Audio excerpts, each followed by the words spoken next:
ਦੋਸਤੋ ਪੰਜਾਬੀ ਟ੍ਰਿਬਿਊਨ ਦੇ ਰੋਜ਼ਾਨਾ ਪ੍ਰੋਗਰਾਮ ਵੇਲੇ ਦੀ ਗੱਲ ਵਿੱਚ ਤੁਹਾਡਾ ਸਵਾਗਤ ਹੈ। ਮੈਂ ਆਤਿਸ਼ ਗੁਪਤਾ ਤੁਹਾਡੇ ਸਾਹਮਣੇ ਹਾਜ਼ਰ ਹਾਂ ਤੇ ਅੱਜ ਅਸੀਂ ਗੱਲ ਕਰਾਂਗੇ ਜ਼ੀਰਾ ਸ਼ਰਾਬ ਫੈਕਟਰੀ ਹੋਵੇਗੀ ਬੰਦ। ਆਖਿਰ ਭਗਵੰਤ ਮਾਨ ਨੂੰ ਕਿਉਂ ਲੈਣਾ ਪਿਆ ਇਹੋ ਜਿਹਾ ਫੈਸਲਾ। ਸਾਡੇ ਨਾਲ ਇਸ ਬਾਰੇ ਗੱਲਬਾਤ ਕਰਨ ਲਈ ਵਿਸ਼ੇਸ਼ ਤੌਰ ਤੇ ਹਾਜ਼ਰ ਨੇ ਸਾਡੇ ਸੀਨੀਅਰ ਪੱਤਰਕਾਰ ਸ਼੍ਰੀ ਚਰਨਜੀਤ ਜੀ। ਚਰਨਜੀਤ ਜੀ ਤੁਹਾਡਾ ਬਹੁਤ ਬਹੁਤ ਸਵਾਗਤ ਹੈ ਜੀ। ਮਿਹਰਬਾਨੀ ਜੀ ਤੁਹਾਡੀ।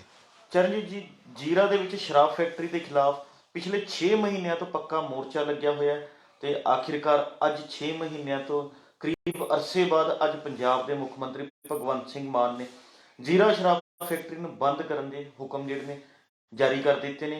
ਅਸੀਂ ਜਾਣਨਾ ਚਾਹਾਂਗੇ, ਜਦੋਂ 6 ਮਹੀਨੇ ਹੋ ਗਏ ਪੱਕਾ ਮੋਰਚਾ ਲੱਗੇ ਨੂੰ ਤੇ ਆਖਿਰਕਾਰ ਅੱਜ ਭਗਵੰਤ ਮਾਨ ਨੂੰ ਜਿਹੜਾ ਹੈ ਇਹੋ ਜਿਹਾ ਫੈਸਲਾ ਕਿਹਨਾਂ ਹਾਲਾਤਾਂ 'ਚ ਲੈਣਾ ਪਿਆ, ਆਖਿਰਕਾਰ ਕਿਉਂ ਲੈਣਾ ਪਿਆ? ਦੇਖੋ, ਇਸ ਦੇ ਜ਼ਰੂਰ ਕੋਈ ਕਾਰਨ ਰਹੇ ਹੋਣਗੇ ਕਿ ਅਚਨਚੇਤ ਹੀ ਅੱਜ ਮੁੱਖ ਮੰਤਰੀ ਦਾ ਜਿਹੜਾ ਇਹ ਐਲਾਨ ਹੁੰਦਾ ਹੈ ਕਿ ਜਿਹੜੀ ਜ਼ੀਰੇ ਦੀ ਸ਼ਰਾਬ ਫੈਕਟਰੀ ਹੈ ਕਿ ਉਸ ਨੂੰ ਹੁਣ ਬੰਦ ਕੀਤਾ ਜਾਏਗਾ, ਉਹ ਵੀ ਪੱਕੇ ਤੌਰ ਤੇ। ਜੀ, ਪਹਿਲਾਂ ਤਾਂ ਆਪਾਂ ਇਸ ਗੱਲ ਤੇ ਨਜ਼ਰ ਮਾਰਾਂਗੇ ਕਿ ਮੁੱਖ ਮੰਤਰੀ ਨੇ ਕਿਹਾ ਕੀ ਹੈ। ਜੀ ਬਿਲਕੁਲ। ਅੱਜ ਉਹ ਲਾਈਵ ਹੋ ਕੇ ਇਹ ਗੱਲ ਐਲਾਨ ਕਰਦੇ ਨੇ ਕਿ ਜਿਹੜੀ ਜ਼ੀਰੇ ਦੀ ਸ਼ਰਾਬ ਫੈਕਟਰੀ ਹੈ ਉਹ ਬੰਦ ਕਰਨ ਦੇ ਹੁਕਮ ਜਾਰੀ ਕਰ ਦਿੱਤੇ ਨੇ। ਇਹ ਤੁਰੰਤ ਪ੍ਰਭਾਵ ਤੋਂ ਜਿਹੜੇ ਹੁਕਮ ਹੈ ਜਿਹੜੇ ਇਹ ਲਾਗੂ ਹੋਣਗੇ। ਜੀ, ਉਹਨਾਂ ਨੇ ਕਿਹਾ ਕਿ ਕਾਨੂੰਨੀ ਮਾਰਾ ਨਾਲ ਇਸ ਤੋਂ ਪਹਿਲਾਂ ਅਸੀਂ ਸਲਾਹ ਮਸ਼ਵਰਾ ਕੀਤਾ ਬਕਾਇਦਾ, ਔਰ ਲੋਕਾਂ ਦੇ ਪੱਖ ਤੋਂ ਲੋਕ ਹਿੱਤਾਂ ਦੇ ਮੱਦੇਨਜ਼ਰ ਪੰਜਾਬ ਸਰਕਾਰ ਹੈ ਜਿਹੜਾ ਫੈਸਲਾ ਕਰ ਰਹੀ ਹੈ। ਜੀ, ਔਰ ਨਾਲ ਹੀ ਉਹਨਾਂ ਨੇ ਇਹ ਕਿਹਾ ਕਿ ਵਾਤਾਵਰਨ ਹੈ ਜਿਹੜਾ ਉਹ ਸਰਕਾਰ ਦੀ ਪ੍ਰਾਇੋਰਟੀ ਤੇ ਹੈ। ਪੰਜਾਬ ਦਾ ਹਵਾ ਪਾਣੀ ਔਰ ਧਰਤੀ ਹੈ ਜਿਹੜਾ ਉਸ ਦਾ ਇਹਦਾ ਪੂਰਨ ਰੂਪ ਦੇ ਵਿੱਚ ਖਿਆਲ ਰੱਖਿਆ ਜਾਏਗਾ। ਭਵਿੱਖ ਦੇ ਵਿੱਚ ਕੋਈ ਵੀ ਵਿਅਕਤੀ ਵਿਸ਼ੇਸ਼ ਜਾਂ ਕੋਈ ਇੰਡਸਟਰੀ ਮਾਲਿਕ ਜਾਂ ਕੋਈ ਵੀ ਵਾਤਾਵਰਨ ਨੂੰ ਪੋਲੂਟ ਕਰੇਗਾ ਤੇ ਉਸ ਨੂੰ ਬਖਸ਼ਿਆ ਨਹੀਂ ਜਾਏਗਾ ਜੀ, ਚਾਹੇ ਉਸ ਦੀ ਜਿੱਡੀ ਮਰਜ਼ੀ ਵੱਡੀ ਜਿਹੜੀ ਹਸਤੀ ਹੋਵੇ। ਇਹ ਐਲਾਨ ਅੱਜ ਮੁੱਖ ਮੰਤਰੀ ਭਗਵੰਤ ਮਾਨ ਦਾ ਆਇਆ ਹੈਗਾ। ਇਹਨੂੰ ਆਪਾਂ ਦੋ ਐਂਗਲਾਂ ਤੋਂ ਦੇਖ ਸਕਦੇ ਹਾਂ, ਦੋ ਸਾਈਡਾਂ ਤੋਂ ਦੇਖ ਸਕਦੇ ਹਾਂ।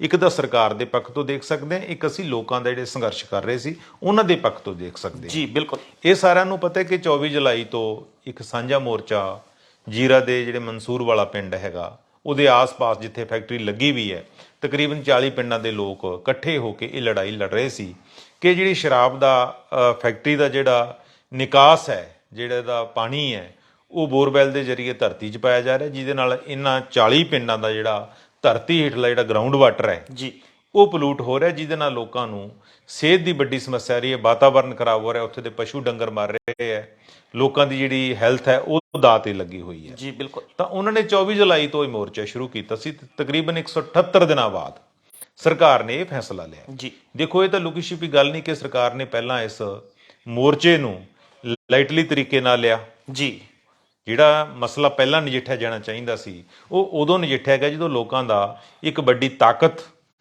ਉੱਥੇ ਕੰਧ ਬਣ ਕੇ ਖੜ ਗਈ। ਜੀ, ਇਹਨੂੰ ਆਪਾਂ ਕਹਿ ਸਕਦੇ ਹਾਂ ਕਿ ਸਰਕਾਰ ਦੀ ਮਜਬੂਰੀ ਵੀ ਹੋ ਸਕਦੀ ਹੈ। ਪਰ ਮੁੱਖ ਮੰਤਰੀ ਨੇ ਜਿਹੜਾ ਇਹ ਡਿਸਾਈਡ ਕੀਤਾ ਹੈ ਅੱਜ, ਇਹਦੇ ਪਿੱਛੇ ਜ਼ਰੂਰ ਸਾਨੂੰ ਕੁਝ ਕਾਰਨਾਂ ਦਾ ਵੀ ਪਤਾ ਲੱਗਿਆ ਹੈ। ਇੱਕ ਤਾਂ ਜੇ ਪਿਛੋਕੜ 'ਚ ਦੇਖੀਏ ਤਾਂ ਕੁਝ ਸਮਾਂ ਪਹਿਲਾਂ ਜਦੋਂ ਮੱਤੇਵਾੜਾ ਦੇ ਵਿੱਚ ਦਾ ਮਸਲਾ ਉੱਠਿਆ ਸੀਗਾ ਜੀ, ਕਿ ਉੱਥੇ ਟੈਕਸਟਾਈਲ ਪਾਰਕ ਬਣਨਾ ਸੀ, ਤਾਂ ਉਦੋਂ ਵੀ ਇਸ ਤਰ੍ਹਾਂ ਦਾ ਮੋਰਚਾ ਸ਼ੁਰੂ ਹੋਇਆ ਸੀ। ਪਰ ਸ਼ੁਰੂ ਹੋਣ ਤੋਂ ਬਾਅਦ ਹੀ ਤੁਰੰਤ ਬਾਅਦ ਮੁੱਖ ਮੰਤਰੀ ਨੇ ਜਿਹੜਾ ਉਹ ਟੈਕਸਟਾਈਲ ਪਾਰਕ ਹੈ ਸ਼ਿਫਟ ਕਰਨ ਦੀ ਗੱਲ ਹੈ ਜਿਹੜੀ ਆਖ ਦਿੱਤੀ ਸੀ। ਜੀ ਬਿਲਕੁਲ। ਤਾਂ ਉਸ ਤੋਂ ਇਹ ਝਲਕ ਮਿਲਦੀ ਸੀ ਸਾਨੂੰ ਕਿ ਮੁੱਖ ਮੰਤਰੀ ਵਾਤਾਵਰਨ ਨੂੰ ਲੈ ਕੇ ਜ਼ਰੂਰ ਆਪਣੀ ਜਿਹੜੀ ਸਿੰਸੈਰਿਟੀ ਹੈ ਉਹ ਦਿਖਾ ਰਹੇ ਨੇ। ਜੀ, ਪਰ ਉਸ ਤੋਂ ਬਾਅਦ ਜਦੋਂ ਉਹਨਾਂ ਨੇ ਚੁੱਪ ਵੱਟ ਲੈਂਦੇ ਨੇ ਜ਼ੀਰੇ ਦੀ ਸ਼ਰਾਬ ਫੈਕਟਰੀ ਨੂੰ ਲੈ ਕੇ, ਤਾਂ ਉਹਨਾਂ ਤੇ ਲੋਕ ਹੈ ਜਿਹੜੇ ਸਵਾਲ ਕਰਨ ਲੱਗਦੇ ਨੇ। ਜੀ, ਕਿਉਂਕਿ ਮੁੱਖ ਮੰਤਰੀ ਜਦੋਂ ਪਹਿਲਾਂ MP ਹੁੰਦੇ ਸੀ ਉਦੋਂ ਇਹ ਵਾਤਾਵਰਨ ਨੂੰ ਲੈ ਕੇ ਬਹੁਤ ਬੋਲਦੇ ਰਹੇ ਨੇ, ਜੀ, ਸਰਗਰਮ ਪਾਰਲੀਮੈਂਟ ਦੇ ਵਿੱਚ ਵੀ ਬੋਲਦੇ ਰਹੇ ਨੇ। ਤੁਹਾਡੇ ਯਾਦ ਹੋਏਗਾ ਫਾਜ਼ਿਲਕਾ ਦੇ ਵਿੱਚ ਜਿਹੜੇ ਖਰਾਬ ਪਾਣੀਆਂ ਦੀ ਗੱਲ ਇਹਨਾਂ ਨੇ ਉੱਥੇ ਜਾ ਕੇ ਕੀਤੀ ਸੀ, ਦੋਨਾ ਨਾਨਕਾ ਪਿੰਡ ਦੇ ਵਿੱਚ, ਜੀ, ਕਿ ਬੱਚੇ ਅਪੰਗ ਹੋ ਰਹੇ ਹੈ, ਕਿਵੇਂ ਲੋਕਾਂ ਦੀ ਸਿਹਤ ਹੈ ਜਿਹੜੀ ਉਹ ਡੈਮੇਜ ਹੋ ਰਹੀ ਹੈ। ਜੀ, ਤਾਂ ਇਹ ਫੈਸਲਾ ਜਿਹੜਾ ਅਚਨਚੇਤ ਲਿਆ ਗਿਆ, ਇਹਦੇ ਵਿੱਚ ਸਾਨੂੰ ਜਿਹੜੀ ਆਤਿਸ਼ ਅੰਦਰਲੀ ਗੱਲ ਨਿਕਲ ਕੇ ਆ ਰਹੀ ਹੈ। ਜੀ, ਤਾਂ ਸਾਨੂੰ ਚੇਤਾ ਆ ਜਾਂਦਾ ਕੈਪਟਨ ਅਮਰਿੰਦਰ ਸਿੰਘ ਦਾ। ਤੁਹਾਡੇ ਯਾਦ ਹੋਏਗਾ ਕਿ ਜਦੋਂ 2004 ਦੇ ਵਿੱਚ ਪਾਣੀਆਂ ਦੇ ਸਮਝੌਤੇ ਰੱਦ ਕਰਨੇ ਸੀ ਜੀ, ਤਾਂ ਕੈਪਟਨ ਅਮਰਿੰਦਰ ਸਿੰਘ ਨੇ ਇੱਕ ਬੜਾ ਸਖਤ ਸਟੈਂਡ ਲਿਆ ਸੀਗਾ। ਤਾਂ ਉਸ ਟਾਈਮ ਜਿਹੜੀ ਕਾਂਗਰਸ ਦੀ ਹਾਈ ਕਮਾਨ ਹੈ ਉਹ ਨਹੀਂ ਚਾਹੁੰਦੀ ਸੀਗੀ, ਪਰ ਕੈਪਟਨ ਅਮਰਿੰਦਰ ਸਿੰਘ ਨੇ ਆਪਣੀ ਹਾਈ ਕਮਾਂਡ ਨਾਲ ਆਡਾ ਲਾ ਕੇ ਉਹ ਫੈਸਲਾ ਲਿਆ ਸੀਗਾ ਜੀ। ਤੇ ਉਦੋਂ ਉਹਨੂੰ ਪਾਣੀਆਂ ਦੇ ਰਾਖੇ ਵਜੋਂ ਪ੍ਰਚਾਰਿਆ ਗਿਆ ਸੀ। ਤਾਂ ਠੀਕ ਹੀ ਸਾਨੂੰ ਹੁਣ ਜਿਹੜੀ ਅੰਦਰਲੇ ਸਰੋਤਾਂ ਤੋਂ ਗੱਲ ਨਿਕਲ ਕੇ ਆ ਰਹੀ ਹੈ ਕਿ ਭਗਵੰਤ ਮਾਨ ਚਾਹੁੰਦੇ ਸੀ, ਕਿਉਂਕਿ ਪਿਛਲੇ ਟਾਈਮ ਦੇ ਵਿੱਚ ਪੰਜਾਬ ਸਰਕਾਰ ਨੇ 4 ਕਮੇਟੀਆਂ ਬਣਾਈਆਂ ਸੀ ਜੀ। ਜਿਨ੍ਹਾਂ ਨੇ ਸੈਂਪਲਿੰਗ ਕੀਤੀ ਸੀ, ਉਹਨਾਂ ਦੀ ਰਿਪੋਰਟ ਆਉਣੀ ਬਾਕੀ ਸੀ। ਤਾਂ ਇੱਕ ਗੱਲਬਾਤ ਚੱਲ ਰਹੀ ਸੀ ਕਿ ਜਿਹੜੀ ਆਪ ਸੁਪਰੀਮੋ ਦੇ ਵਿੱਚ ਔਰ ਮੁੱਖ ਮੰਤਰੀ ਦੇ ਵਿੱਚ ਕਿ ਇਹ ਰਿਪੋਰਟਾਂ ਕਿਸ ਤਰ੍ਹਾਂ ਦੀਆਂ ਰਹਿਣਗੀਆਂ। ਜੀ। ਤਾਂ ਭਗਵੰਤ ਮਾਨ ਦਾ ਸਟੈਂਡ ਜਿਹੜਾ ਸਪਸ਼ਟ ਸੀ ਕਿ ਜੇ ਸੈਂਪਲਿੰਗ ਜਿਹੜੀ ਫੇਲ ਹੁੰਦੀ ਹੈ ਤਾਂ ਉਹ ਫੈਕਟਰੀ ਬੰਦ ਕਰਨਗੇ। ਜੀ। ਤਾਂ ਸਾਨੂੰ ਇਹ ਪਤਾ ਲੱਗਿਆ ਕਿ ਕੇਜਰੀਵਾਲ ਜਾਂ ਉੱਪਰਲੀ ਜਿਹੜੀ ਹਾਈ ਕਮਾਂਡ ਹੈ ਉਹ ਇਸ ਪੱਖ 'ਚ ਨਹੀਂ ਸੀ, ਕਿਉਂਕਿ ਪਿਛਲੇ ਦਿਨਾਂ ਤੋਂ ਜਿਹੜੇ ਫੈਕਟਰੀ ਦੇ ਮਾਲਕ ਨੇ ਉਹਨਾਂ ਦਾ ਜਿਹੜਾ ਆਪਣਾ ਸ਼ਰਾਬ ਦਾ ਕਾਰੋਬਾਰ ਹੈ ਉਹ ਦਿੱਲੀ ਦੇ ਵਿੱਚ ਵੀ ਰਿਹਾ ਜੀ ਬਿਲਕੁਲ। ਔਰ ਉਹਨਾਂ ਦੀ ਹਾਈ ਕਮਾਂਡ ਨਾਲ ਨੇੜਤਾ ਵੀ ਹੈਗੀ ਹੈ। ਤਾਂ ਹਾਈ ਕਮਾਂਡ ਚਾਹੁੰਦੀ ਸੀ ਕਿ ਕੋਈ ਵਿੱਚ ਵਿਚਾਲੇ ਵਾਲਾ ਰਾਹ ਹੈ ਜਿਹੜਾ ਉਹ ਕੱਢ ਲਿਆ ਜਾਵੇ। ਜੀ। ਪਰ ਇੱਥੇ ਪਤਾ ਲੱਗਿਆ ਕਿ ਭਗਵੰਤ ਮਾਨ ਨੇ ਬੜਾ ਸਖਤ ਸਟੈਂਡ ਇੱਕ ਤਰ੍ਹਾਂ ਦਾ ਲਿਆ ਹੈ, ਜੀ। ਆਪਣੇ ਜਿਹੜੇ ਫਿਊਚਰ ਨੂੰ ਆਪਾਂ ਕਹਿ ਦਈਏ ਕਿ ਦਾਅ ਤੇ ਲਾ ਕੇ ਲਿਆ। ਹੁਣ ਇਸ ਗੱਲ 'ਚ ਕਿੰਨੀ ਕੁ ਸੱਚਾਈ ਹੈ ਇਹ ਕਈ ਬਹੁਤੀਆਂ ਗੱਲਾਂ ਦੀ ਪੁਸ਼ਟੀ ਤਾਂ ਨਹੀਂ ਹੁੰਦੀ, ਪਰ ਜਿਹੜੇ ਅੰਦਰਲੇ ਸਰਕਲ ਹੈ ਉਹ ਕਹਿ ਰਹੇ ਨੇ ਕਿ ਭਗਵੰਤ ਮਾਨ ਨੇ ਆਪਣੀ ਹਾਈ ਕਮਾਂਡ ਨੂੰ ਸਪਸ਼ਟ ਲਫ਼ਜ਼ਾਂ ਦੇ ਵਿੱਚ ਇਹ ਕਹਿ ਦਿੱਤਾ ਸੀ ਕਿ ਉਹ ਫੈਕਟਰੀ ਬੰਦ ਕਰਨਗੇ। ਜੀ। ਬਾਕੀ ਜਿਸ ਤਰ੍ਹਾਂ ਸਾਡਾ ਪੰਜਾਬੀਆਂ ਦਾ ਸੁਭਾਅ ਹੈ ਕਿ ਅਸੀਂ ਵਿੱਚ ਵਿਚਾਲੇ ਵਾਲੀ ਗੱਲ ਨੂੰ ਪਸੰਦ ਨਹੀਂ ਕਰਦੇ। ਜੀ ਬਿਲਕੁਲ। ਅਸੀਂ ਚਾਹੁੰਦੇ ਹਾਂ ਕਿ ਵੀ ਜਿਹੜਾ ਬੰਦਾ ਡੇਅਰਿੰਗ ਹੈ ਕਦਮ ਲੈਂਦਾ, ਜਿਵੇਂ ਪਿੱਛੇ ਪੀਸੀਐਸ ਅਫਸਰਾਂ ਦੀ ਸਟ੍ਰਾਈਕ ਹੋਈ ਤਾਂ ਉਹਨਾਂ ਨੂੰ ਚੇਤਾਵਨੀ ਦਿੱਤੀ ਭਗਵੰਤ ਮਾਨ ਨੇ, ਉਦੋਂ ਉਹਨਾਂ ਦੀ ਹਸਤੀ ਹੈ, ਉਹਨਾਂ ਦਾ ਕੱਦ ਹੈ ਜਿਹੜਾ ਸਿਆਸੀ ਕੱਦ ਉੱਚਾ ਹੋਇਆ ਸੀ। ਜੀ ਬਿਲਕੁਲ। ਅੱਜ ਵੀ ਜਿਹੜਾ ਫੈਸਲਾ ਲਿਆ, ਚਾਹੇ ਆਪਾਂ ਇਹ ਕਹਿ ਸਕਦੇ ਹਾਂ ਕਿ ਦੇਰ ਆਏ ਦੁਰਸਤ ਆਏ, ਕਿ ਟਾਈਮਲੀ ਨਹੀਂ ਲਿਆ ਗਿਆ, ਪਰ ਫੈਕਟਰੀ ਨੂੰ ਬੰਦ ਕਰਨ ਦਾ ਫੈਸਲਾ ਲੈਣਾ ਇਹ ਵੀ ਆਪਣੇ ਆਪ ਵਿੱਚ ਵੱਡਾ ਸਿਆਸੀ ਫੈਸਲਾ ਹੈ। ਇਹਦੇ ਨਾਲ ਜਿਹੜਾ ਭਗਵੰਤ ਮਾਨ ਦਾ ਜਿਹੜਾ ਸਟੈਂਡ ਹੈ ਉਹ ਬਿਲਕੁਲ ਸਪਸ਼ਟ ਹੋਇਆ। ਇੱਕ ਤਾਂ ਵਾਤਾਵਰਨ ਨੂੰ ਲੈ ਕੇ ਕਿ ਉਹ ਪੰਜਾਬ ਦੇ ਵਾਤਾਵਰਨ ਦੇ ਕੋਸਟ ਤੇ ਕਿਸੇ ਕਿਸਮ ਦਾ ਕੋਈ ਨਿਵੇਸ਼ ਵੀ ਨਹੀਂ ਕਰਨਗੇ। ਹਾਲਾਂਕਿ ਆਪਾਂ ਨੂੰ ਇਹ ਪਤਾ ਹੈ ਕਿ ਇਹ ਫੈਸਲਾ ਲੈਣ ਤੋਂ ਪਹਿਲਾਂ ਅਗਲੇ ਮਹੀਨੇ ਤਕਰੀਬਨ 1.5 ਮਹੀਨੇ ਬਾਅਦ 23-24 ਫਰਵਰੀ ਨੂੰ ਪੰਜਾਬ ਦੇ ਵਿੱਚ ਇੰਡਸਟਰੀਅਲ ਸਮਿਟ ਹੋ ਰਿਹਾ ਹੈ, ਜਿੱਥੇ ਇਸ ਪਿਛਲੇ ਦੱਖਣ 'ਚ ਵੀ ਜਾ ਕੇ ਆਏ ਨੇ, ਜਰਮਨ ਵੀ ਗਏ ਸੀ ਕਿ ਬਾਹਰੋਂ ਇੰਡਸਟਰੀਅਲਿਸਟਾਂ ਨੇ ਆਉਣਾ ਹੈਗਾ। ਮੋਹਾਲੀ ਦੇ ਵਿੱਚ ਉਹ ਸਮਿਟ ਹੈ ਜਿਹੜਾ ਹੋਣ ਜਾ ਰਿਹਾ ਹੈ। ਤਾਂ ਉਦੋਂ ਪਹਿਲਾਂ ਇਹ ਇੱਕ ਮੈਸੇਜ ਦਿੰਦੇ ਨੇ ਕਿ ਅਸੀਂ ਇੰਡਸਟਰੀ ਬੰਦ ਕਰ ਦਿੱਤੀ। ਉਹ ਇੰਡਸਟਰੀ ਬੰਦ ਕੀਤੀ ਹੈ ਕਿ ਜਿਹੜੀ ਸਾਡੇ ਵਾਤਾਵਰਨ ਨੂੰ ਪੋਲੂਟ ਕਰਦੀ ਸੀ। ਲੋਕਾਂ ਦੀ ਕਾਸਟ ਤੇ ਇਹਨਾਂ ਨੇ ਇਹ ਸੁਨੇਹਾ ਦਿੱਤਾ ਕਿ ਲੋਕਾਂ ਦੀ ਕਾਸਟ ਤੇ ਅਸੀਂ ਕੋਈ ਵੀ ਫੈਕਟਰੀ ਨੂੰ ਝੱਲਾਂਗੇ ਨਹੀਂ। ਮਤਲਬ ਉਹਨਾਂ ਨੇ ਨਿਵੇਸ਼ ਨੂੰ ਸੈਕੰਡਰੀ ਰੱਖਿਆ, ਲੋਕਾਂ ਦੀ ਜ਼ਿੰਦਗੀ ਨੂੰ ਇਸ ਤਰੀਕੇ ਨਾਲ ਫਸਟ ਫੇਸ ਸਾਹਮਣੇ ਰੱਖਿਆ ਆਪਣੇ, ਉਸ ਦੇ ਮੱਦੇ ਨਜ਼ਰ ਇਹ ਫੈਸਲਾ ਲਿਆ ਗਿਆ। ਤਾਂ ਇਹ ਗੱਲ ਵੀ ਇੱਕ ਸਮਝ ਪੈਂਦੀ ਹੈਗੀ ਹੈ ਕਿ ਇੰਡਸਟਰੀਅਲ ਨੈਚੁਰਲੀ ਜੇ ਇੱਕ ਫੈਕਟਰੀ ਬੰਦ ਹੁੰਦੀ ਹੈ ਤਾਂ ਇਹਦਾ ਇੱਕ ਇੰਪ੍ਰੈਸ਼ਨ ਹੈ, ਖਾਸ ਕਰਕੇ ਕਾਰਪੋਰੇਟ ਲੌਬੀ ਦੇ ਵਿੱਚ ਇੱਕ ਨੈਗੇਟਿਵ ਗਿਣਿਆ ਜਾਏਗਾ ਕਿ ਇੱਕ ਪਾਸੇ ਤਾਂ ਉਹ ਤਾਂ ਇਹੀ ਲੌਜਿਕ ਦੇਣਗੇ ਕਿ ਇੱਕ ਪਾਸੇ ਤੁਸੀਂ ਫੈਕਟਰੀਆਂ ਨੂੰ ਤਾਲੇ ਲਾ ਰਹੇ ਹੋ, ਦੂਸਰੇ ਪਾਸੇ ਸਾਨੂੰ ਨਿਵੇਸ਼ ਦਾ ਜਿਹੜਾ ਸੱਦਾ ਦੇ ਰਹੇ ਹੋ। ਤਾਂ ਭਗਵੰਤ ਮਾਨ ਨੇ ਇਹ ਸਾਰੇ ਰਿਸਕ ਝੱਲ ਕੇ ਲੋਕਾਂ ਦੇ ਹੱਕ ਦੇ ਵਿੱਚ ਇਹ ਫੈਸਲਾ ਲਿਆ।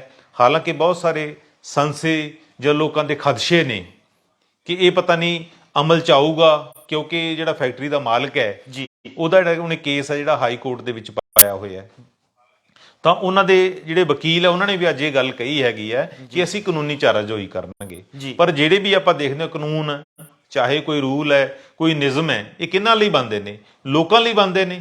ਤੇ ਜੇ ਲੋਕਾਂ ਲਈ, ਲੋਕਾਂ ਦੀ ਸਿਹਤ ਦਾ ਤੇ ਲੱਗੀ ਵੀ ਸੀ ਤੇ ਜੇ ਉਹਦੇ ਲਈ ਇਦਾਂ ਦਾ ਕਦਮ ਉਠਾ ਲਿਆ ਗਿਆ ਤੇ ਇਹਦੇ ਵਿੱਚ ਮੈਨੂੰ ਲੱਗਦਾ ਕੋਈ ਹਰਜ ਵੀ ਨਹੀਂ ਹੋਣਾ ਚਾਹੀਦਾ। ਚਲੋ ਇਹ ਭਵਿੱਖ ਦੇ ਇੱਕ ਦਿਨ ਕੁੱਖ ਦੇ ਵਿੱਚ ਹੈਗਾ ਕਿ ਕੀ ਅੱਗੇ ਦੇ ਨਤੀਜੇ ਨਿਕਲਦੇ ਨੇ। ਹੁਣ ਇਹ ਵੀ ਚਰਚਾ ਚੱਲ ਰਹੀ ਹੈ ਨਾਲੋਂ ਨਾਲ ਕਿ ਭਗਵੰਤ ਮਾਨ ਨੇ ਹੋ ਸਕਦਾ ਇਸ ਕਰਕੇ ਵੀ ਲਿਆ ਹੋਵੇਗਾ ਕਿ ਜੇ ਜਿਹੜਾ ਇੰਡਸਟਰੀਅਲ ਸਮਿਟ ਹੋ ਰਿਹਾ ਹੈ ਕਿ ਉਦੋਂ ਮਾੜਾ ਪ੍ਰਭਾਵ ਨਾ ਪਵੇ। ਜੇ ਐਡਾ ਵੱਡਾ ਉੱਥੇ ਮੋਰਚਾ ਚੱਲ ਰਿਹਾ ਹੋਏਗਾ ਤਾਂ ਉਹ ਲੋਕ ਕਹਿਣਗੇ ਕਿ ਦੇਖੋ ਜੀ ਤੁਹਾਡੇ ਤਾਂ ਮੋਰਚੇ ਲੱਗੇ ਹੋਏ ਨੇ ਇੱਥੇ ਪਹਿਲਾਂ ਹੀ, ਕਿ ਸਾਡੇ ਲਈ ਮਾਹੌਲ ਹੈ ਜਿਹੜਾ ਸੁਖਾਵਾਂ ਨਹੀਂ। ਇਹ ਵੀ ਹੋ ਸਕਦਾ ਹੈ। ਇਹ ਵੀ ਗੱਲ ਚੱਲ ਰਹੀ ਹੈ ਕਿ ਦੂਸਰੇ ਪਾਸੇ ਜਿਹੜਾ ਜਿਮਨੀ ਚੋਣ ਆ ਗਈ ਜਲੰਧਰ ਦੀ, ਕਿ ਇਸ ਸਰਕਾਰ ਨੂੰ ਲੱਗਦਾ ਹੋਏਗਾ ਕਿ ਸਾਰੇ ਜਿੰਨੇ ਵੀ ਬਖੇੜੇ ਨੇ ਇਹਨਾਂ ਨੂੰ ਉਸ ਤੋਂ ਪਹਿਲਾਂ ਸਮੇਟਿਆ ਜਾਵੇ। ਤੇ ਇਹ ਸਰਕਾਰ ਦੀ ਨਜ਼ਰ ਤੋਂ ਸਾਨੂੰ ਨਜ਼ਰ ਆ ਰਿਹਾ ਹੈ। ਜੇ ਦੂਜੇ ਪਾਸੇ ਆਪਾਂ ਗੱਲ ਕਰੀਏ ਲੋਕਾਂ ਦੀ, ਦੇਖੋ ਸਾਂਝਾ ਮੋਰਚਾ ਉੱਥੇ ਉਹਨਾਂ 40 ਪਿੰਡਾਂ ਦਾ ਲੱਗਿਆ ਹੋਇਆ ਸੀ। ਪਹਿਲਾਂ ਉਹਨਾਂ ਦੀ ਕੋਈ ਸੁਣਵਾਈ ਨਹੀਂ ਹੋਈ। ਉਦੋਂ ਬਾਅਦ ਕੀ ਹੁੰਦਾ ਹੈ ਕਿ ਜਿਹੜੇ ਸੰਯੁਕਤ ਕਿਸਾਨ ਮੋਰਚਾ ਉਹਨਾਂ ਦੀ ਪਿੱਠ ਤੇ ਆ ਜਾਂਦਾ ਹੈ। ਖੁਦ ਜਦੋਂ ਲਾਠੀ ਚਾਰਜ ਹੁੰਦਾ ਹੈ ਉਦੋਂ ਬਾਅਦ ਉੱਥੇ ਡੇਰੇ ਜਮਾ ਲਏ ਜਾਂਦੇ ਨੇ, ਲੋਕਾਂ ਦਾ ਜਿਹੜਾ ਇਕੱਠ ਵੀ ਵਧਣਾ ਸ਼ੁਰੂ ਹੋ ਜਾਂਦਾ ਹੈ। ਤਾਂ ਇੱਕ ਤਾਂ ਇਹ ਕਿ ਟੋਟਲ ਮੋਰਚਾ ਇੱਕ ਤਰੀਕੇ ਨਾਲ ਪ੍ਰੇਰਿਤ ਹੋ ਗਿਆ ਸੀ, ਜਿਹੜਾ ਦਿੱਲੀ ਵਾਲਾ ਇਕੱਠ ਸੀ ਆਪਾਂ ਦੇਖਿਆ। ਤਾਂ ਉਸੇ ਤਰਜ਼ ਤੇ ਉਸ ਤਰ੍ਹਾਂ ਹੀ ਇਹ ਮੋਮੈਂਟਮ ਲੈ ਰਿਹਾ ਸੀ ਇਹ ਮੋਰਚਾ ਜਿਹੜਾ ਜੀਰੇ ਵਾਲਾ।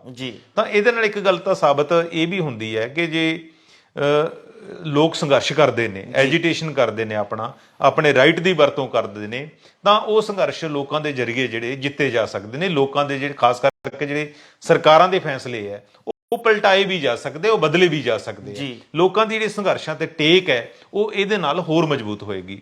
ਦੂਸਰਾ ਸੁਨੇਹਾ ਆਤਿਸ਼ ਇਹ ਵੀ ਗਿਆ ਹੈਗਾ ਇਹਦੇ ਨਾਲ ਕਿ ਜੋ ਲੋਕ ਇਕੱਠੇ ਹੋ ਜਾਣ, ਲੋਕਾਂ ਦਾ ਏਕਾ ਹੋ ਜਾਵੇ। ਜਿਵੇਂ ਦਿੱਲੀ ਦੇ ਖੇਤੀ ਕਾਨੂੰਨਾਂ ਤੇ ਆਪਾਂ ਦੇਖਿਆ ਹੈਗਾ, ਜੇ ਸਾਰੀਆਂ ਕਿਸਾਨ ਧਿਰਾਂ ਇਕਜੁੱਟ ਹੋ ਜਾਣ ਤਾਂ ਸਰਕਾਰ ਤੇ ਪ੍ਰੈਸ਼ਰ ਬਿਲਡ ਕੀਤਾ ਜਾ ਸਕਦਾ ਹੈ। ਦੇਖੋ ਪਹਿਲਾਂ ਇਕੱਲੇ ਉਹ ਸਾਂਝੇ ਮੋਰਚੇ ਵਾਲੇ ਸੀ, ਜਦੋਂ ਸਾਰੀਆਂ ਕਿਸਾਨ ਧਿਰਾਂ ਉਹਨਾਂ ਨਾਲ ਲੱਗੀਆਂ, ਉੱਥੇ ਵੱਡੇ ਇਕੱਠ ਜੁੜਨੇ ਸ਼ੁਰੂ ਹੋਏ ਤਾਂ ਇਹ ਸਰਕਾਰ ਤੇ ਇੱਕ ਪ੍ਰੈਸ਼ਰ ਪਿਆ। ਤੀਸਰਾ ਇਹ ਇੱਕ ਜਮਹੂਰੀਅਤ ਤੇ ਭਰੋਸਾ ਵੱਜਦਾ ਸਾਨੂੰ ਕਿ ਅਸੀਂ ਜਮਹੂਰੀ ਤਰੀਕੇ ਦੇ ਨਾਲ ਆਪਣੀਆਂ ਮੰਗਾਂ ਨੂੰ ਮਨਵਾ ਸਕਦੇ ਹਾਂ। ਜ਼ਰੂਰੀ ਨਹੀਂ ਕਿ ਅਸੀਂ ਮੰਤਰੀਆਂ ਕੋਲ ਜਾਈਏ, ਅਸੀਂ ਸਰਕਾਰਾਂ ਕੋਲ ਜਾਈਏ। ਜੇ ਅਸੀਂ ਇਕੱਠੇ ਹੋ ਕੇ ਕੋਈ ਲੜਾਈ ਲੜਦੇ ਹਾਂ ਜਮਹੂਰੀ ਤਰੀਕੇ ਨਾਲ ਤਾਂ ਉਹਦੇ ਵਿੱਚ ਜਿੱਤ ਵੀ ਹਾਸਲ ਹੁੰਦੀ ਹੈ। ਸੋ ਜਿਸ ਤਰ੍ਹਾਂ ਦਿੱਲੀ ਵਾਲੀ ਜਿੱਤ ਇੱਕ ਵੱਡੀ ਸੀ, ਕਿਉਂਕਿ ਲੋਕਾਂ ਦਾ ਇੱਕ ਕੌਨਫੀਡੈਂਸ ਵੀ ਬੜਾ ਵਧਿਆ ਹੋਇਆ ਸੀ। ਉਹਨਾਂ ਨੂੰ ਲੱਗਦਾ ਸੀ ਕਿ ਜੇ ਪ੍ਰਧਾਨ ਮੰਤਰੀ ਨੂੰ ਅਸੀਂ ਝੁਕਾ ਸਕਦੇ ਹਾਂ ਤਾਂ ਸਟੇਟ ਗਵਰਨਮੈਂਟ ਨੂੰ ਵੀ ਅਸੀਂ ਜਿਹੜਾ ਹੈਗਾ ਡਿਸੀਜਨ ਬਦਲਣ ਲਈ ਮਜਬੂਰ ਕਰ ਸਕਦੇ ਹਾਂ। ਤਾਂ ਇੱਕ ਇਹ ਆਪਾਂ ਲੋਕਾਂ ਦੇ ਪੱਖ ਤੋਂ ਗੱਲ ਕਰ ਸਕਦੇ ਹਾਂ। ਅੱਗੇ ਆਪਾਂ ਦੇਖ ਸਕਦੇ ਹਾਂ ਕਿ ਜਿਹੜਾ ਵਾਤਾਵਰਣ ਦਾ ਇਸ਼ੂ ਹੈਗਾ, ਕਿ ਜਿਹੜਾ ਪਹਿਲਾਂ ਬਹੁਤ ਸਾਰੀਆਂ ਜਿਹੜੀਆਂ NGOs ਹੈਗੀਆਂ ਨੇ, ਜਿਸ ਤਰ੍ਹਾਂ ਲੁਧਿਆਣੇ ਦੀ ਇੱਕ ਹੈਗੀ PAC ਹੈ, ਜਿਹਦੇ ਵਿੱਚ ਕੁਲਦੀਪ ਖਹਿਰਾ ਹੋਰੀ ਗੱਲਬਾਤ ਕਰਦੇ ਨੇ, ਉਹਦੇ ਨਾਲ ਡਾਕਟਰ ਅਮਨਦੀਪ ਬੈਂਸ ਹੋ ਰਹੀ ਹੈ। ਇਹ ਬੜੀ ਪਹਿਲਾਂ ਮੱਤੇਵਾੜੀ ਦੀ ਲੜਾਈ ਵੀ ਉਹਨਾਂ ਨੇ ਲੜੀ ਸੀ।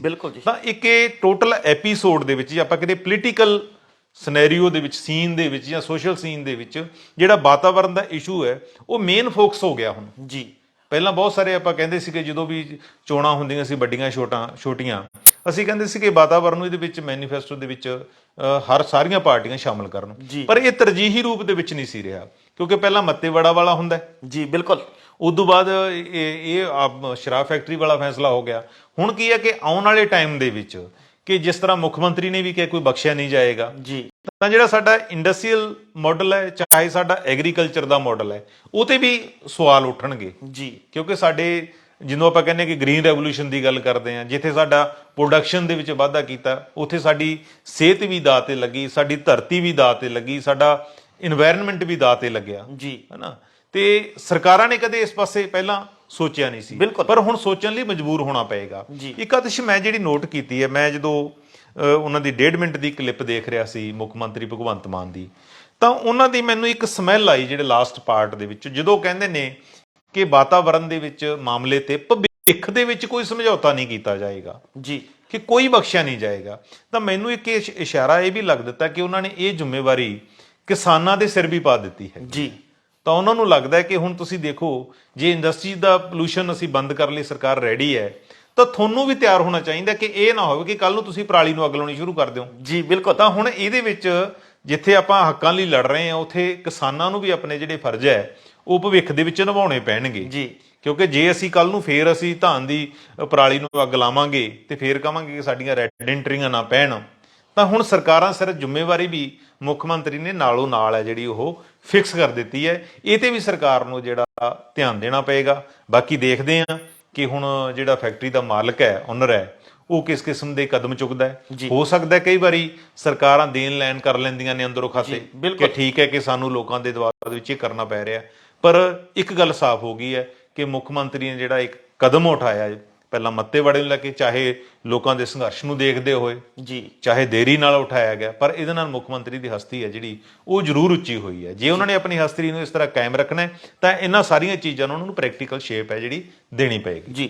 ਚਰਨਜੀਤ ਜੀ, ਇਹ ਤਾਂ ਗੱਲ ਸੀ ਕਿ ਜੀਰਾ ਸ਼ਰਾਬ ਫੈਕਟਰੀ ਦੀ, ਜੋ ਕਿ ਵਾਤਾਵਰਨ ਨਾਲ ਜੁੜਿਆ ਹੋਇਆ ਇੱਕ ਵੱਡਾ ਮੁੱਦਾ ਹੈ। ਇਸ ਦੇ ਨਾਲ ਹੀ ਜੇ ਗੱਲ ਕਰੀਏ ਖੇਤੀਬਾੜੀ ਦੀ, ਤਾਂ ਅੱਜ ਪੰਜਾਬ ਦੇ ਖੇਤੀਬਾੜੀ ਮੰਤਰੀ ਵੱਲੋਂ ਐਲਾਨ ਕੀਤਾ ਗਿਆ ਵੀ ਕਿ 31 ਮਾਰਚ ਤੱਕ ਨਵੀਂ ਜਿਹੜੀ ਖੇਤੀ ਨੀਤੀ ਹੈ ਉਹ ਤਿਆਰ ਹੋ ਜਾਏਗੀ। ਇਸ ਲਈ 11 ਮੈਂਬਰੀ ਕਮੇਟੀ ਵੀ ਬਣਾਈ ਗਈ ਹੈ।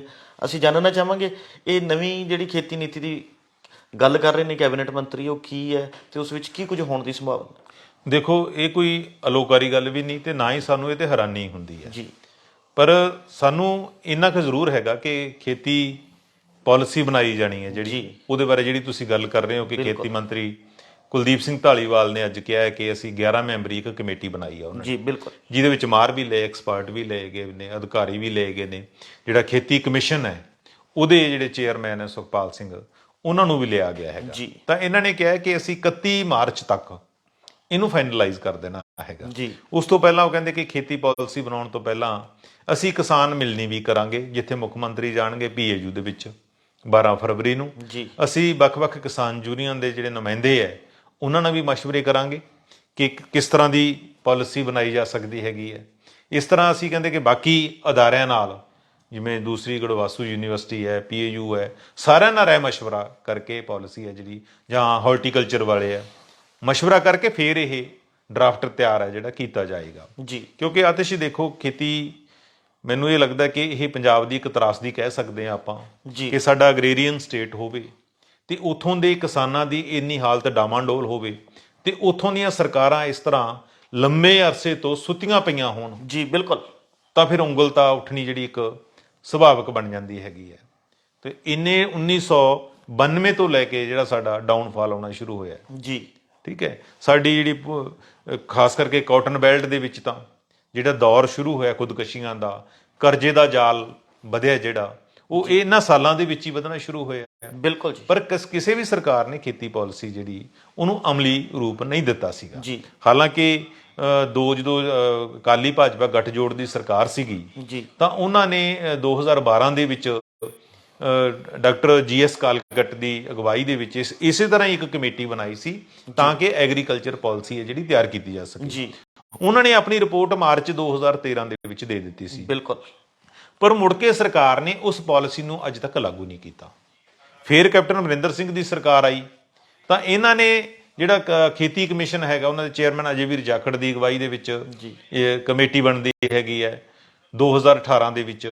ਉਹਨਾਂ ਨੇ ਵੀ ਆਪਣੀ ਰਿਪੋਰਟ ਸਬਮਿਟ ਕਰ ਦਿੱਤੀ। ਦੋਨਾਂ 'ਚ ਫਰਕ ਇੰਨਾ ਕੁ ਸੀਗਾ ਕਿ ਜਿਹੜੀ 2013 ਵਾਲੀ ਕਮੇਟੀ ਸੀਗੀ ਉਹ ਸੀਗੀ ਕਿ ਐਗਰੀਕਲਚਰ ਪਾਲਿਸੀ ਬਣਾਉਣੀ ਹੈ ਜੀ। ਜਿਹੜੀ 2018 ਵਾਲੀ ਕਮੇਟੀ ਬਣਾਈ ਸੀ, ਇਹ ਬਣਾਈ ਸੀ ਕਿ ਫਾਰਮਰ ਪਾਲਿਸੀ ਬਣਾਉਣੀ ਹੈ। ਉਹਦੇ ਵਿੱਚ ਇਹ ਸੀ ਕਿ ਖੇਤੀ ਦਾ ਸੁਧਾਰ ਕਿਵੇਂ ਕੀਤਾ ਜਾਵੇ। 2018 ਦੇ ਵਿੱਚ ਸੀ ਕਿ ਕਿਸਾਨਾਂ ਦਾ ਜਿਹੜਾ ਜੀਵਨ ਪੱਧਰ ਹੈ ਜਾਂ ਕਾਮਿਆਂ ਦਾ ਜੀਵਨ ਪੱਧਰ ਹੈ ਉਹਨੂੰ ਕਿਵੇਂ ਇੰਪਰੂਵ ਕੀਤਾ ਜਾ ਸਕਦਾ। ਚਾਹੇ ਦੋਨੇ ਖੇਤੀ ਨਾਲ ਹੀ ਤਾਲੁਕ ਰੱਖਦੇ, ਥੋੜਾ ਜਿਹਾ ਜਿਹੜਾ ਮਾਮੂਲੀ ਜਿਹਾ ਫਰਕ ਜਿਹੜਾ ਰੱਖਿਆ ਗਿਆ ਸੀ। ਤੇ ਹੁਣ ਇਹ ਤੀਸਰੀ ਦਫਾ ਜਿਹੜੀ ਕਮੇਟੀ ਹੈ ਉਹ ਨਵੀਂ ਆਮ ਆਦਮੀ ਪਾਰਟੀ ਦੀ ਸਰਕਾਰ ਨੇ ਬਣਾਈ ਹੈ। ਲੋਕ ਉਮੀਦ ਕਰਦੇ ਨੇ, ਆਸ ਕਰਦੇ ਨੇ ਕਿ ਇਹ ਸਰਕਾਰ ਹੈ ਕਿ ਜ਼ਰੂਰ ਇਸ ਪਾਲਿਸੀ ਨੂੰ ਕਿਸੇ ਤਣ ਪੱਤਨ ਹੈ ਜਿਹੜੀ ਲਾਏਗੀ, ਕਿਉਂਕਿ ਅੱਜ ਤੱਕ ਤਾਂ ਸਰਕਾਰਾਂ ਨੇ ਸੋਚਿਆ ਹੀ ਨਹੀਂ ਸੀਗਾ। 1997 ਦੇ ਵਿੱਚ ਪ੍ਰਕਾਸ਼ ਸਿੰਘ ਬਾਦਲ ਹੋਰਾਂ ਨੇ ਕਿਸਾਨਾਂ ਨੂੰ ਫ੍ਰੀ ਬਿਜਲੀ ਦੇ ਦਿੱਤੀ ਜੀ। ਉਸ ਤੋਂ ਬਾਅਦ ਥੋਕ ਦੇ ਵਿੱਚ ਉਹ ਬਿਜਲੀ ਕਨੈਕਸ਼ਨ ਵੀ ਬਣਦੇ ਰਹੇ। ਬਿਲਕੁਲ। ਤਾਂ ਉਹਨਾਂ ਨੂੰ ਲੱਗਦਾ ਸੀ ਕਿ ਫ੍ਰੀ ਬਿਜਲੀ ਦੇ ਕੇ ਸਾਡਾ ਨਿਪਟਾਰਾ ਹੋ ਗਿਆ, ਕਿ ਸਾਡੀ ਡਿਊਟੀ ਹੈ ਜਿਹੜੀ ਉਹ ਖਤਮ ਹੋ ਗਈ ਹੈ। ਜੀ। ਸਾਡੀ ਕ੍ਰੌਪ ਡਾਈਵਰਸਿਫਿਕੇਸ਼ਨ ਦਾ ਕਿਤੇ ਕੋਈ ਸਿੰਸੀਅਰਲੀ ਵਰਕ ਨਹੀਂ ਹੋਇਆ ਪੰਜਾਬ ਦੇ ਵਿੱਚ। ਕਦੇ ਕੋਈ ਦਿਸ਼ਾ ਤੈਅ ਨਹੀਂ ਹੋਈ ਕਿ ਆਉਣ ਵਾਲੀ ਭਵਿੱਖ ਦੀ ਖੇਤੀ ਹੈ ਜਿਹੜੀ ਕਿਸ ਕਿਸਮ ਦੀ ਹੋਏਗੀ, ਜੀ। ਕਿਹੜੀ ਖੇਤੀ ਦਾ ਸਕੋਪ ਜ਼ਿਆਦਾ ਹੈ, ਕਿਹੜੀ ਖੇਤੀ ਦਾ ਮਾਰਕੀਟਿੰਗ ਕਿਸ ਕਿਸਮ ਦੀ ਹੋਏਗੀ। ਜੀ। ਇਹਨਾਂ ਚੀਜ਼ਾਂ ਤੇ ਕਿਸੇ ਸਰਕਾਰਾਂ ਨੇ ਧਿਆਨ ਹੀ ਨਹੀਂ ਦਿੱਤਾ। ਸੋ ਚੰਗੀ ਗੱਲ ਹੈ ਕਿ ਹੁਣ ਨਵੀਂ ਸਰਕਾਰ ਇਸ ਰਾਹ ਪਈ ਹੈ ਤਾਂ ਲੋਕ ਇਹ ਦੇਖਣਗੇ ਕਿ ਪਾਲਿਸੀ ਕਦੋਂ ਲਾਗੂ ਹੁੰਦੀ ਹੈ ਤੇ ਕਦੋਂ ਇਸ ਨੂੰ ਅਮਲ ਦੇ ਵਿੱਚ ਲਿਆਂਦਾ ਜਾਂਦਾ। ਜੀ ਚਰਨਜੀਤ ਜੀ, ਪਰ ਵੱਡਾ ਸਵਾਲ ਇਹ ਖੜਾ ਹੁੰਦਾ ਹੈ ਵੀ ਕਿ ਕਮੇਟੀਆਂ ਬਣਦੀਆਂ ਨੇ ਤੇ ਬਣ ਕੇ ਠੰਡੇ ਬਸਤੇ 'ਚ ਪੈ ਜਾਂਦੀਆਂ ਨੇ। ਪੰਜਾਬ ਸਰਕਾਰ ਨੇ ਇੱਕ ਕਮੇਟੀ ਨਵੀਂ ਬਣਾ ਦਿੱਤੀ।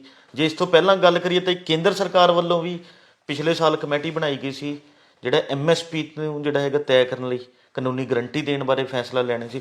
ਅਸੀਂ ਜਾਣਨਾ ਚਾਹਾਂਗੇ ਉਸ ਦੀ ਕਾਰਗੁਜ਼ਾਰੀ ਕਿੱਥੇ ਖੜੀ ਹੈ, ਉਹ ਕਮੇਟੀ ਹੁਣ ਕੀ ਕਰ ਰਹੀ ਹੈ। ਦੇਖੋ ਆਤਿਸ਼, ਸਾਰਿਆਂ ਨੂੰ ਯਾਦ ਹੋਏਗਾ ਆਪਾਂ ਨੂੰ ਕਿ ਜਦੋਂ ਖੇਤੀ ਕਾਨੂੰਨਾਂ ਦੇ ਖਿਲਾਫ ਐਜੀਟੇਸ਼ਨ ਚੱਲੀ ਸੀ ਤੇ ਪ੍ਰਧਾਨ ਮੰਤਰੀ ਨੇ ਅਨਾਉਂਸਮੈਂਟ ਕਰ ਦਿੱਤੀ ਸੀ ਕਿ ਅਸੀਂ ਖੇਤੀ ਕਾਨੂੰਨ ਵਾਪਸ ਲੈ ਰਹੇ ਹਾਂ ਜੀ। ਉਸ ਤੋਂ ਬਾਅਦ ਇਹ ਚੱਲੀ ਸੀ ਕਿ MSP ਦਾ ਵੱਡਾ ਇਸ਼ੂ ਸੀਗਾ ਜੀ।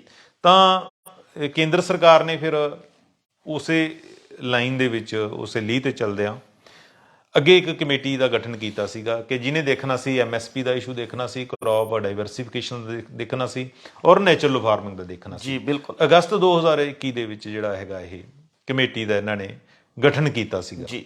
ਕਿ ਜਿਹਦੇ ਵਿੱਚ ਤੁਹਾਡੇ ਯਾਦ ਹੋਵੇਗਾ ਕਿ SKM ਦੇ ਨੁਮਾਇੰਦਿਆਂ ਨੇ ਪਾਰਟਿਸਿਪੇਟ ਕਰਨ ਤੋਂ ਇਨਕਾਰ ਕਰ ਦਿੱਤਾ ਸੀ। ਬਿਲਕੁਲ। ਪਰ ਉਹ ਇੱਕ ਤਰ੍ਹਾਂ ਦੇ ਆਪਾਂ ਇਹ ਦੇਖ ਸਕਦੇ ਜੇ ਹੁਣ ਤੱਕ ਦੀ ਕਾਰਗੁਜ਼ਾਰੀ ਦੇਖਣੀ ਹੋਵੇ ਤਾਂ ਉਹ ਇੱਕ ਤਰੀਕੇ ਨਾਲ ਠੰਡੇ ਬਸਤੇ ਦੇ ਵਿੱਚ ਹੀ ਪਾਇਆ ਗਿਆ ਕਮੇਟੀ ਬਣਾ ਕੇ। ਜਦੋਂ ਵੀ ਕੋਈ ਚੀਜ਼ ਠੰਡੇ ਬਸਤੇ 'ਚ ਪਾਉਣੀ ਹੋਵੇ ਕਿਹਾ ਜਾਂਦਾ ਕਿ ਉਹਦੀ ਇੱਕ ਕਮੇਟੀ ਬਣਾ ਦਿਓ, ਕਮੇਟੀ ਨੂੰ ਕੋਈ ਟਾਈਮ ਬਾਉਂਡ ਨਾ ਕਰੋ। ਸੋ ਸੈਂਟਰ ਦੀ ਜਿਹੜੀ ਕਮੇਟੀ ਇੱਕ ਤਾਂ ਟਾਈਮ ਬਾਉਂਡ ਨਹੀਂ, ਜੇ ਤਾਂ ਦੇਖੋ ਟਾਈਮ ਬਾਉਂਡ ਹੁੰਦੀ ਫਿਰ ਤਾਂ ਇੱਕ ਜ਼ਿੰਮੇਵਾਰੀ ਫਿਕਸ ਹੁੰਦੀ ਹੈ, ਉਹਦੀ ਜਿਹੜੀ ਡਿਸਕਸ਼ਨ ਆ ਉਹ ਤੇਜ਼ ਹੁੰਦੀ ਹੈਗੀ ਹੈ।